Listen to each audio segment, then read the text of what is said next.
Hello everyone, I'm Talia Hagler. Welcome back to On the Bright Side, brought to you by Dawn Incorporated, your local trusted commercial contractor since 1993. We start this episode with our Shop Local segment featuring a very cool special business down in Lisbon. I was super excited to venture down to Columbiana County to check out the Source Gallery. The Source Gallery gives local artists a unique opportunity to showcase and sell their works on an ongoing basis. And as you'll see, the gallery is filled with beautiful work from local artists and makers.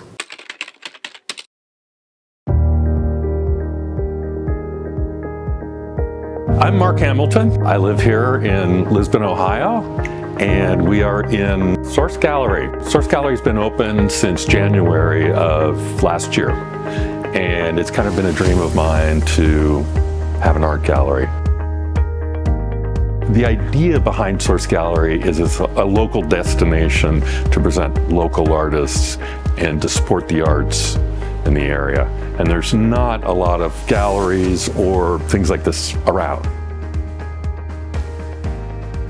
There's probably about 40 different artists, jewelers, ceramic artists, paintings, watercolors, oil paintings, acrylics. I've curated what comes in here, and I've tried to make this very eclectic, but it's also kind of stuff that I like. I was previously working for a corporation in Pittsburgh, and I'd worked for them for many years, but I have an art background. I worked in many art galleries. I was a professional picture framer and went to art school. Graduating from art school, a lot of times they don't tell you what's next. They're like, okay, here you go, you're an artist. So that's actually how I got into picture framing. And I have a real love for it because, people have something that they love, that they want to take care of, they want to present, and you help them make it shine. I never thought that I would have the ability to do something like this. Our Shop Local segment is brought to you by Platt Insurance, flexible insurance from a team you can trust. Now, if you didn't catch it during the story, the Source Gallery also does framing. So if you're like me and you have paintings or photographs that still need to be framed and hung up, head down to the Source Gallery and Mark will take care of you. And now to our next segment, Maker Minute or Two, featuring local abstract painter Alex Jesko. We caught up with Alex at the Federal Frenzy, where he was doing a live performance painting. It's a much different process than he typically uses, where it could take several weeks to complete a painting. And it was also a little bit of a different process for us getting this story, because we usually like to interview people in a quiet location, but we wanted to tell his story while he was painting, while he was doing his performance piece. So just fair warning, it's a little noisier than normal. The art I create is based around rhythm and the illusion of light. And I like to provide a kind of architectural landscape or an environment for people to explore. In other works of mine, I try to create a more subtle, rhythmic works that tend to encapsulate the viewer in a sort of trance that reflects upon music and a beat and a certain sound, maybe the perception of sound, how we perceive sound. I keep trying to integrate both of them, these architectural landscapes or environments and these more meditational pieces. I think the combination of those two is what I'm after. And getting away from subject matter or familiar objects, because I feel that tends to limit the conversation of an artwork. And ultimately, my goal is to have the viewer come up with their own idea or their own way of exploring the piece and bringing about their own story. I want them to have their own story about the works. I don't necessarily know what the painting's going to look like until it's completely done. And I think that's what's really exciting. The process is so exciting for me. People are always like, oh, what are you going to paint? What are you going to paint next? I'm like, I don't know. I'm in the perfect spot right now where I'm exactly where I want to be. and I just got to continue to make work. If I'm not making work, I got nothing. You can see where Alex will be next and view available artwork on his website. Just use the QR code on the screen. And now to a new nonprofit that is working to build and renovate houses to give people with autism independence and a place to call home. Dylan's House is a chance for the founders to help families like theirs have a better quality of life.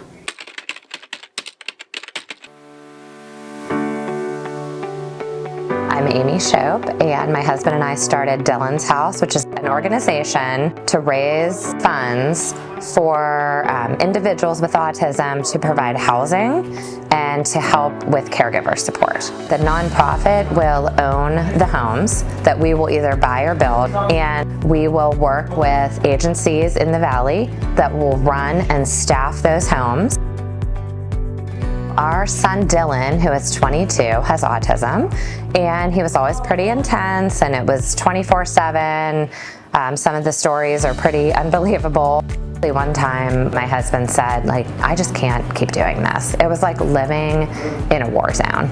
I mean, there was aggression, there was, he used to kick holes in the walls and flip the furniture over, and I mean, it just really was a hard way to live, especially, for our daughter Anderson. So when he was 17, we transitioned him into independent living, and it worked very well for him to get his independence, but it was hard because he was 25 minutes away, and I didn't get to see him as much as I wanted. It ended up being the best thing that we ever did for him, but ultimately I wanted him closer to me. So in 2020, we bought him a home that's about 8 minutes away from us, cute little Cape Cod that we're sitting in right now. The changes are unbelievable. It has been life-altering. I can come visit and be his mom instead of his caregiver, which is two completely different things. So I thought if I could help families that lived and are living, like my husband and I did, have their own version of Dylan's House through our nonprofit so that their child can gain independence and they can have a better quality of life. That was the whole idea behind the nonprofit. Dylan's House will be making some major announcements, including the unveiling of a rendering of their first project at their upcoming fundraiser on May 7th. For more on that and on the nonprofit, just use the QR code on the screen. And now for our segment, My Current Obsession, where we ask people what they're currently obsessed with. It can be anything from a TV show or a book to a podcast or a restaurant. Here's what people had to say. My current obsession is Wednesday, the Netflix series. Love it. Watched it while I was on the road, and so much so that I actually want to go buy a typewriter so I can type my book that I want to write, like Wednesday did in her show. My current obsession is Keith Haring. He's an artist. He's passed away now, but his artwork's amazing, and we're actually going to be doing a show at the Akron Art Museum of his work. My current obsession is Power, the episode series Power. I love the suspense, I just love everything about it. My current obsession is Shrinking with Jason Segel. It will make you laugh, it will make you cry, and I highly suggest you watch it. Okay, so my current obsession is Stranger Things. I know I'm a little late to the party, but I've been watching it with my kids. It's not a show I thought I would like, but I am totally obsessed. All right, now a word from our sponsor.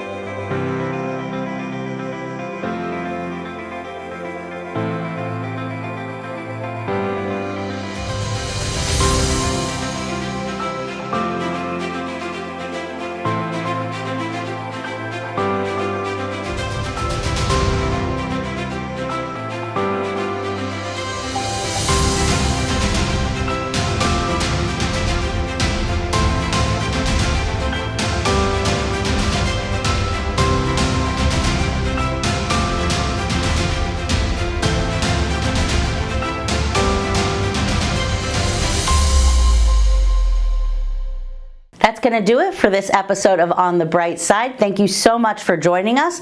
And as always, if you have any great story ideas, don't hesitate to reach out. Have a great day, everyone. On the Bright Side is produced by Mahoning Valley Productions, where we tell your stories.